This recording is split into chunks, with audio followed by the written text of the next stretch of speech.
Food on the Edge is a collective coming together of like-minded people to talk and debate about the future of food, and also to exchange food stories from around the world. I suppose essentially it's a way of bringing people together through food, thinking about food more as something cultural as opposed to just being a vehicle for hunger.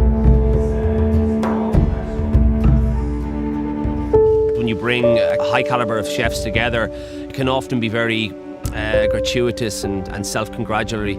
And I think the important thing for us is to come together and realise what we're not doing. I mean, when you're talking to a bunch of like-minded peers, it can seem like you've already done the job, but I mean, when you go out into the world, you can see that we haven't done the job. And if anything, good food is failing in the majority of cases. And so it's very, very important to acknowledge that, to acknowledge our failings, and then look at ways in which we can improve in small ways. Because I think any change that comes is going to come in a small way, and there's going to be gradual momentum. I don't think there's any answer to the problems that we have, or any one answer. I think there's a lot of small changes that need to be made, and that can take a long time.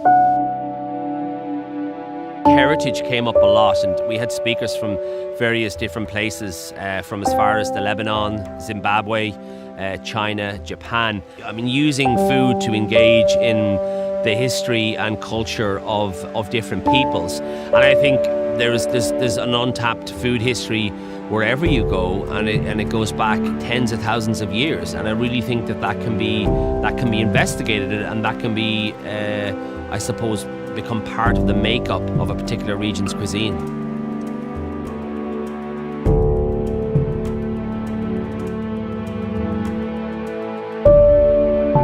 I think there's a saturation of talking and photographing food.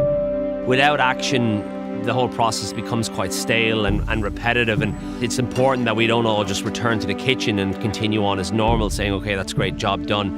I think it's really important that we go back into the kitchen or into the industry and then see what more can we do, and whether that's in relation to food waste, organic farming, using more seaweed, sustainable protein as well.